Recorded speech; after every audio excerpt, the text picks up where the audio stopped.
আসসালামু আলাইকুম প্রিয় শিক্ষার্থীবৃন্দরা, আশা করি আপনারা সবাই ভালো আছেন। তো আজকে আমি চতুর্থ সপ্তাহের অ্যাসাইনমেন্ট নিয়ে আপনাদের সামনে হাজির হয়েছি। বিষয় বাংলাদেশ ও বিশ্ব পরিচয়, ষষ্ঠ শ্রেণী। তো বন্ধুরা, উত্তরে যাওয়ার আগে প্রশ্নটি একবার পড়ে নেই। তোমার পরিবারের সদস্যদের কোন কোন কাজ টেকসই উন্নয়নের অন্তরায় তা চিহ্নিত করে একটি প্রতিবেদন উপস্থাপন করো। ভূমিকা: টেকসই উন্নয়ন কি? টেকসই উন্নয়নের অন্তরায় আচরণসমূহ: পরিবারের সদস্যদের আচরণ, ব্যক্তিগত মতামত এবং উপসংহার। এর প্রত্যেকটি আপনাদের খুব সহজভাবে আমি বুঝিয়ে দিব। চলুন শুরু করা যাক। ভূমিকা: একটি নীতি কাজ রয়েছে। ভবিষ্যতের ভাবনা ভাবাই জ্ঞানীর কাজ। পৃথিবী নামক গ্রহে আমরা বসবাস করছি। পৃথিবীতে জীবন ধারণের জন্য আমরা নানা রকম উপকরণ যেমন অক্সিজেন, খাদ্যজাল, পানি, মাটি, আশ্রয়স্থল ব্যবহার করছি। শুধু তাই নয়, আমরা গাছের ছায়া ও মনোরম আবহাওয়া আমরা উপভোগ করি।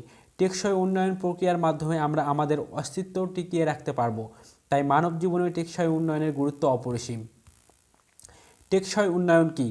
টেকসই উন্নয়ন এর ইংরেজি প্রতিশব্দ হল সাস্টেইনেবল ডেভেলপমেন্টস গোয়ালস। টেকসই উন্নয়ন এমন একটি উন্নয়ন প্রক্রিয়া যা ভবিষ্যতের কথা ভেবে করা যায়, ফলে প্রকৃতিতে ঠিক রেখে উন্নয়ন কর্মকাণ্ড সম্পাদন করা হয়। যেমন একদিকে মানুষ বর্তমান চাহিদা মেটাতে সক্ষম, অন্যদিকে ভবিষ্যৎ প্রজন্মের চাহিদা মেটানোর ক্ষেত্রে ঘাটতি কারণ হয়ে দাঁড়াবে না।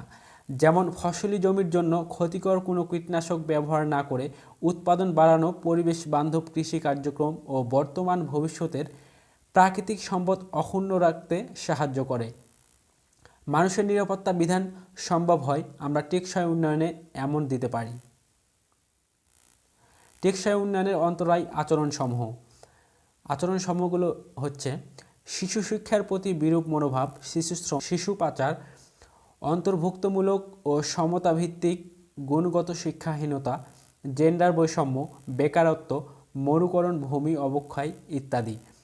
আমার পরিবারের সদস্যদের যে সকল আচরণ টেকসই উন্নয়নের অন্তরায়: দারিদ্রতা বা পারিবারিক অসচ্ছলতার কারণে স্কুলের পরিবর্তে কাজে পাঠাতে বাধ্য হয়।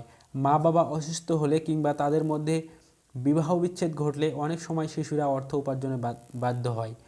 অভিভাবকদের বৈষম্যমূলক আচরণে অনেক সময় শিশুকে শ্রমিকে পরিণত করে। শিশুদের প্রতি নির্যাতন এবং অত্যাচারও এক্ষেত্রে নেতিবাচক ভূমিকা পালন করে।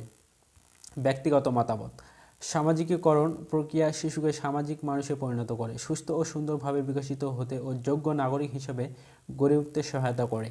শিশুকে সমাজের দায়িত্বশীল সদস্য এ পরিণত হতে এবং সমাজের শান্তি শৃঙ্খলা বজায় রাখতে সহায়তা করে। তাই আমাদের সামাজিকীকরণের বিকাশ ঘটাতে হবে।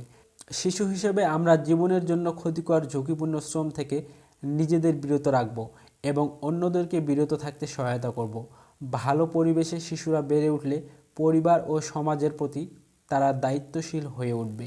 এসব শিশুর প্রতি ভালো আচরণের মাধ্যমে আমরা নিজেরাও মানবিক গুণসম্পন্ন একজন নাগরিক হয়ে উঠব। আমরা পরিবারের অন্যদেরও তাদের প্রতি ভালো আচরণ করার জন্য বলবো। উপসংহার: শিশু নির্যাতন প্রতিরোধ: শিশুর প্রতি সচেতন আচরণ করতে হবে। ভবিষ্যৎ প্রজন্ম গড়তে হলে শিশু অধিকারের প্রতি সকলকে সচেতন হতে হবে। শিশু নির্যাতন প্রতিরোধে আমাদের সরকার কাজ করছে। নির্যাতনের শিকার শিশুদের আইনি সহায়তা, চিকিৎসা সেবা ও পরামর্শ সেবা প্রদান করছে। তবে শিশু নির্যাতন প্রতিরোধে সামাজিক মূল্যবোধের উন্নয়ন জরুরি, তবেই টেকসই উন্নয়নের প্রসার ঘটতে পারে। তো বন্ধুরা, এই পর্যন্তই। এই কথাগুলো যদি আপনারা সঠিকভাবে খাতায় লিখতে পারেন তাহলে ইনশাআল্লাহ 100 নাম্বার পাবেন। এবং এগুলো যদি বুঝতে সমস্যা হয় তাহলে ডিসক্রিপশন বক্সে আমি একটি লিঙ্ক দিয়ে দিচ্ছি, সেখান থেকে আপনারা এক ক্লিকের মধ্যেই পিডিএফ ফাইলটি ডাউনলোড করে নিতে পারেন। তো আজকে এই পর্যন্তই।